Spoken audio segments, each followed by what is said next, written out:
Welcome to Pete and Hannah's Watch List. I'm your host, Pete Mitchell. I'm here with my great co-host, Hannah. Hello, people. Hannah, we're here today for What's Next, the show where we help you figure out what to watch next. On today's program, we are going to review Black Phone 2. And then we're going to take a look at Roofman and After the Hunt. But before we begin, let us tell the viewers and the listeners what they should do. Could you, pretty please, leave a like and subscribe to the channel? Subscribe. Leave a comment down below your feedback on this show. Thoughts, questions, comments, queries, all that jazz. Welcome. Hit the notification button and you'll get great content like this one, including What's Next. You're watching that right now. Tomorrow, AFI Top 100 is Singing in the Rain, movie number 5. The musicale. The musicale. And then we are movie news, and this week we are previewing Regretting You. Oh. Sure. Regrets. And then Championship Belt Holder, movie year 1970. So that should be a great week on the channel. Let us get on to today's program, and it is Black Phone 2. It is the sequel to the surprise hit that was directed and written by Scott Derrickson, who did Doctor Strange. And he's back at the helm. Yeah. He's done The Gorge since with Miles Teller and Anya Taylor-Joy. He's back with Ethan Hawke as the grabber. The elevator pitch. Finn and his sister Gwen overcoming their Trauma from the grabber. From the first movie. And Gwen starts dreaming of a mysterious camp, and then they decide to take a job at this camp, and guess who's there? Yep, you guessed it. The grabber is back. Reasons to see this. Love the cast. Ethan Hawke as a grabber. Mason Thames, which you last saw in How to Train Your Dragon, as Finn. Melanie McGraw, she is absolutely fantastic in this. Yeah, she's like probably, I would say, the main character and star of this film. Yeah. Very important to the plot and heart. I think it's a two-hander between the brother and sister. I think he brings in the punches because, he's who we know and remember because he was so important to the first movie. But this is her time to shine because it focuses on her and her powers that were initially revealed in the first movie. Jeremy Davis is back as the father. You've got new character Ariana Rivas as Mustang, and you've got Demon Bershi, who you've seen him in tons of movies, including one of your favorites, Hateful Eight. He plays Mando.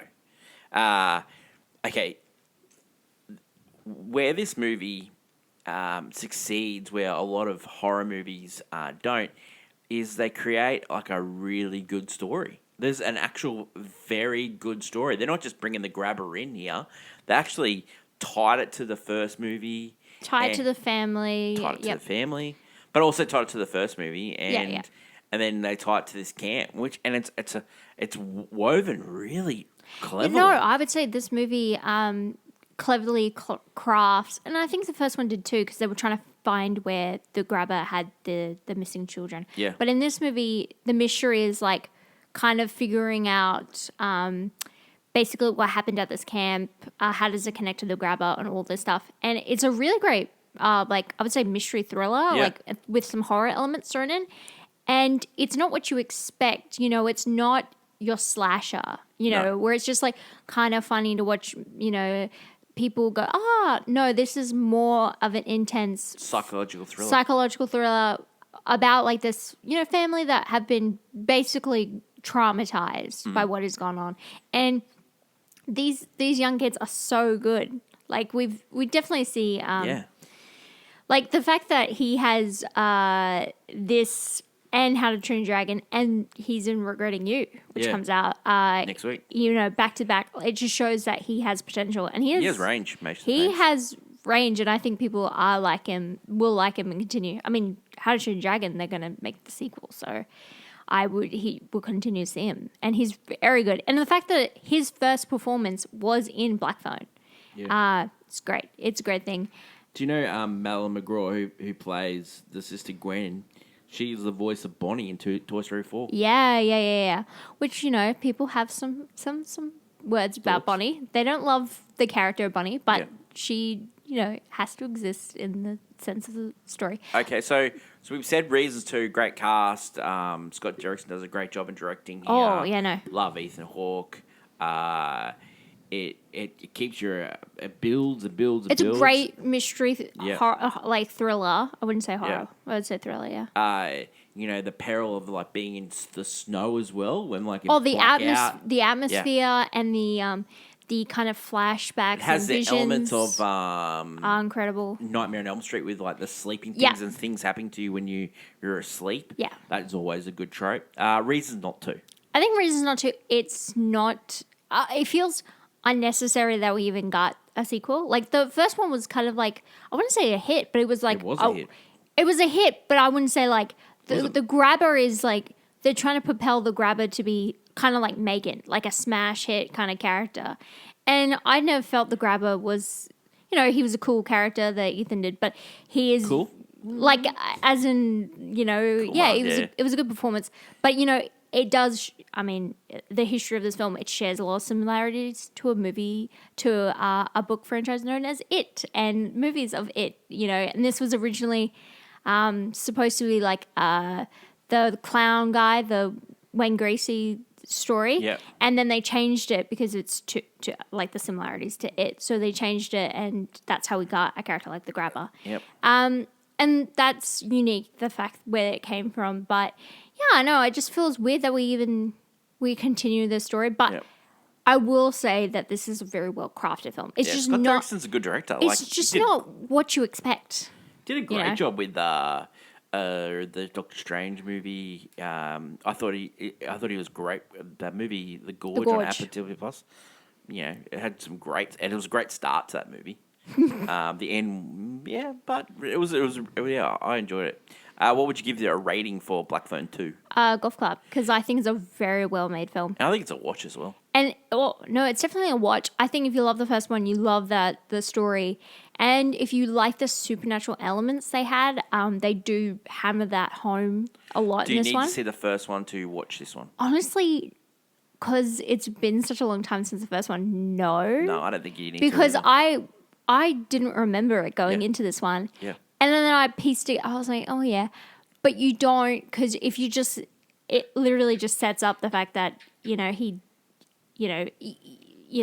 need it to kind of immerse yourself in this film, because again, I would say it focuses more on Gwen. Gwen wasn't a main character in the first one, so I think that's an interesting take. So you could take Black Phone 2. Black as it is. Phone 2 is in cinemas everywhere now, and it is a highly recommend, and it is a golf club. The next movie we're going to talk about today is Roofman. It stars Channing Tatum and Kirsten Dunst. The elevator pitch: you steal from McDonald's, 45 of them, and you get caught, and you get sent to jail, and then you break out, and then you decide to go on the run. And what you do is you stay in place at a Toys R Us, waiting for documents to get you out of the country. Reasons to see this. Now, this movie Based on a true story. is based on a true story. It's also directed and written by the same guy that brought you The Place Beyond the Pines, also Blue Valentine, Sound of Metal, Derek Cianfrance. Those other movies are really fantastic movies. I questioned why famous people were doing this movie, but it's because of him. He has a reputation. Ben Mendelsohn was in The Place Beyond the Pines. That's why he is in this. He plays a pastor. Yeah, pastor. You have Peter Dinklage in this movie. Keith Stanford. Lakeith Stanfield. Yeah. Juna Temple. It's an all-star cast here, and the story is pretty basic. It's a a guy on the run, falls in love with a family, decides to risk it all for the love, and I think this movie should have been a dark comedy. There are comedy elements to this movie, but I think they should have really played into that. But it's just a basic. Basic biopic almost. Just telling a true story.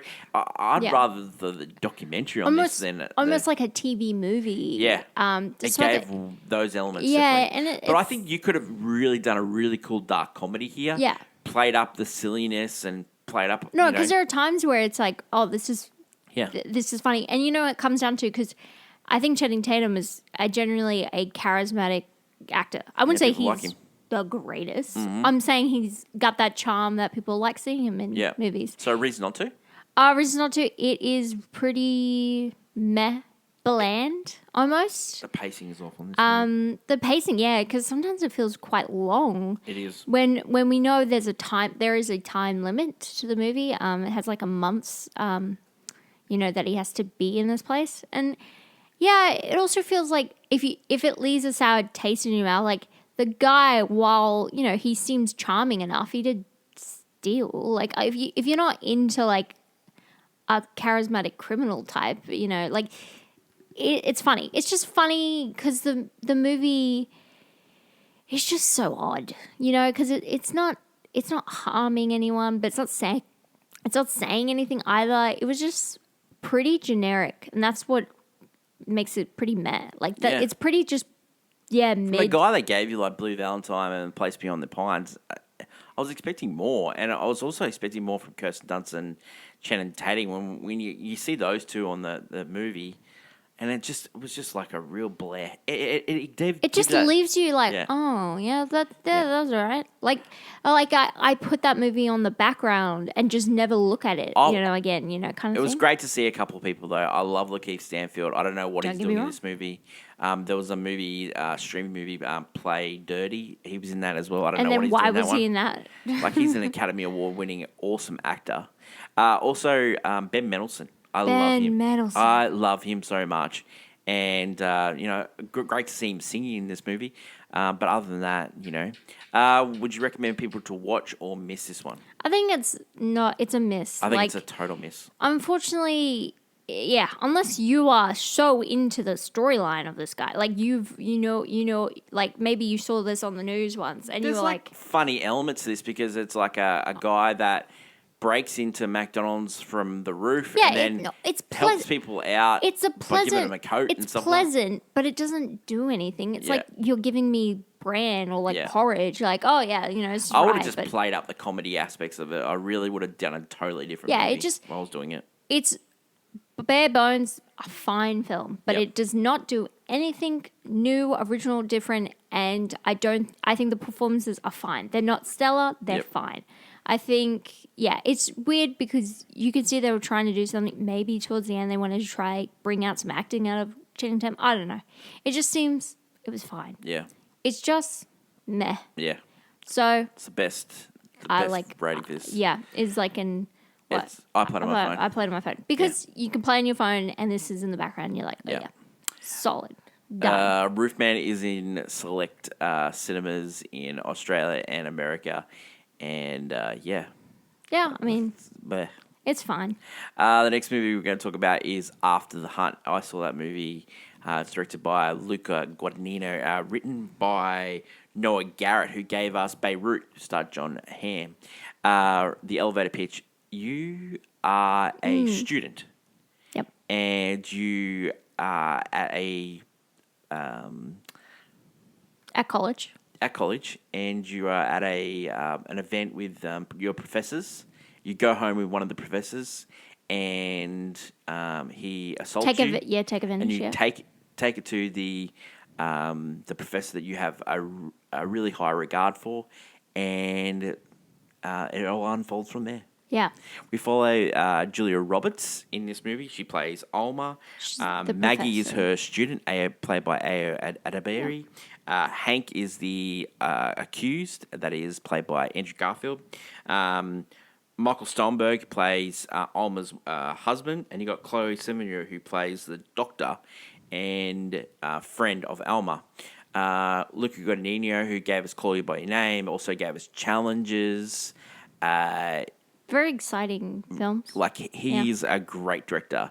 The first, I would say, 30, 45 minutes of this movie, a good little drama of what happens on colleges, and then this just descends into chaos. There's one good acting scene where Julia Roberts is in the hospital bed, and it's some of her best work. She's absolutely brilliant, but the rest of this movie is so boring. It is no pacing. It has the music from Trent Reznor and Atticus Ross, and it's barely recognisable. I can't, They gave all their effort to. Yeah, like I normally like Ao. I thought she was terrible in this movie. I'm always a fan of Andrew Garfield. I just don't like him in this movie. Stolberg, he is really good. He is fantastic in this movie. And other than one scene with Julia Roberts, she's forgettable in this movie as well. This movie is a total miss, and I fell asleep. It is a very, very bad movie.